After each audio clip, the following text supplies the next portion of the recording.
And moving over to this NDE experience that you had, was it really a near-death experience? And because I understood it was linked to a lucid dream? Yeah, it's unusual. Some people, when I talk about it, they kind of question whether it is a real NDE or not, which is why I talk about it as an NDE-like experience. But instead of it being triggered by like a car crash or a medical emergency, it was triggered by a period of deep meditation. So I was really focusing on my own nature, like the nature of myself, as opposed to my ego.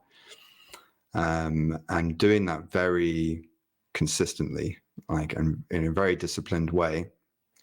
And what that did was it triggered some kind of a reaction inside of my psyche, which flowered during a lucid dream where I was talking to a mystic. He looked like an Indian mystic. And he was sat in front of me in this lucid dream. So, I'm as conscious as I am now. And he was giving me a lesson. And he said to me, feel the awareness in your left hand, which I did. I'm like, I can feel the sensations that are there in my left hand. And then feel the same in your right hand. So I feel that. And then he says to me, the hands are different. So I can feel my left hand in space. I can feel my right hand in space. They're in different places in space. And then he says to me, the awareness is one.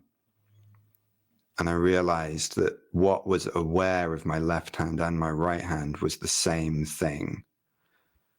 That there is only one awareness. And that recognition, it was like flipping a switch. And the whole dream collapsed in on itself. I was just in darkness, and I felt my spine rotating backwards to this bizarre angle, like too far, like it shouldn't be able to go that far back. And it cracked in a really loud crack. And then I went through what many NDE experiences talk about with this tunnel of light. So I was just in darkness. It didn't really feel like I had a body, almost like I was just a point of consciousness. And I saw this light in the distance, and the brighter it got, the more that I felt a very intense sense of fear inside of my body, but also ecstasy, like incredible pleasure. And both of those grew at the same time as the light was getting brighter and brighter. Eventually it was right in front of my face, and not that I had a face, but you know what I mean. And it was right in front of me, and I felt this like barrier between myself and the light, and also that there was some kind of a presence outside of me that was giving me an invitation to cross over that barrier into the light. And, the fear was it was so intense now, it was like, I literally felt like I was dying, like on some kind of existential level. Like, it's hard to describe if you've not experienced something like this, but it's like we go through our lives on a kind of foundation.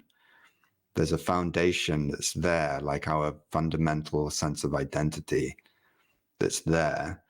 And what it felt like was that was starting to disappear. Which was terrifying. But, this isn't a horror story. The good thing is that this presence around me was really benevolent and was like a loving parent, just gave me this little nudge over the barrier. And I crossed over into the light. And when I did that, all the fear completely disappeared, like it had never been there.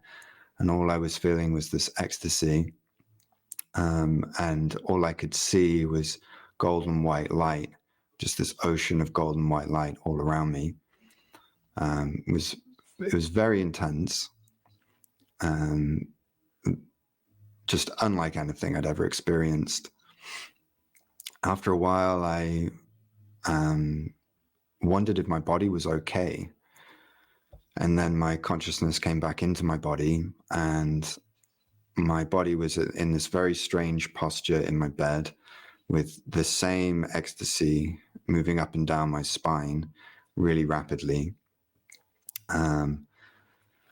After a while, it died down, and then I fell asleep. But that experience, so at the time I didn't know anything about kundalini. Later I found out about kundalini, and I read up on some articles, and I was like, oh wow, okay, like that sounds a lot like what happened to me.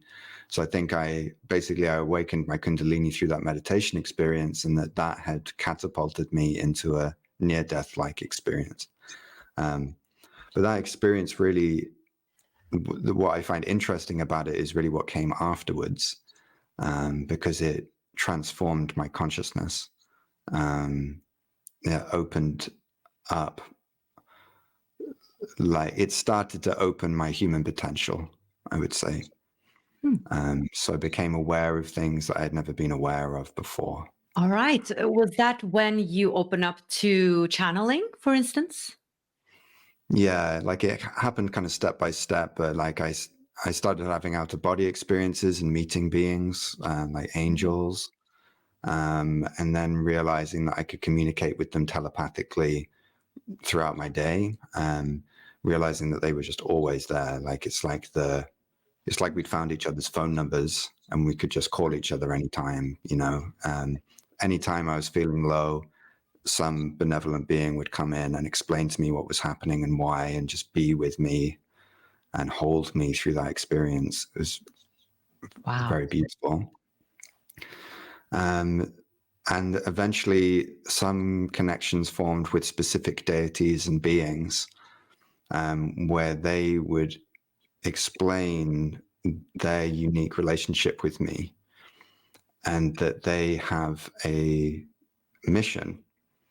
There's things that they want to share with humanity, and that I'm designed in such a way that they can share that message through me.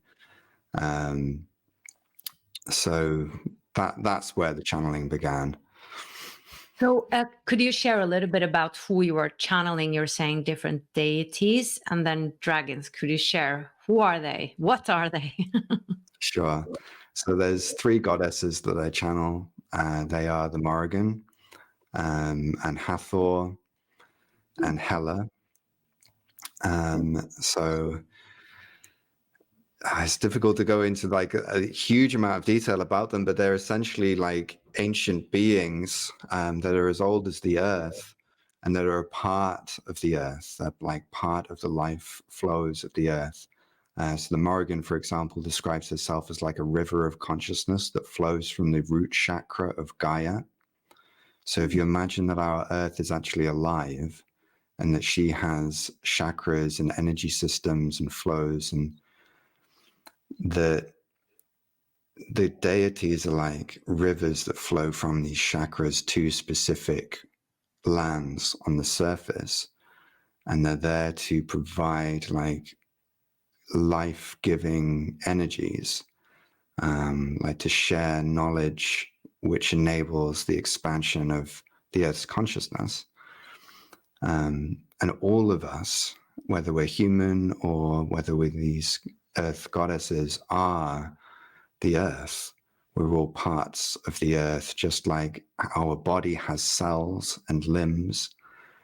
You could say that the goddesses are like each one is like a finger of Gaia, and human beings are like cells within these fingers, or you could use the analogy of the tree of life. Like if the whole tree of life is Gaia, then human beings are like leaves that come and go every season, whereas the deities are more like branches that are there the whole time. So my relationship with these deities, it's like I am a leaf that has realized that it's attached to a branch and is now communicating with that branch. Like we have a relationship, and they can teach me what the tree needs from me as a leaf. To watch the full video, click the link below, and I would love it if you would subscribe to my channel.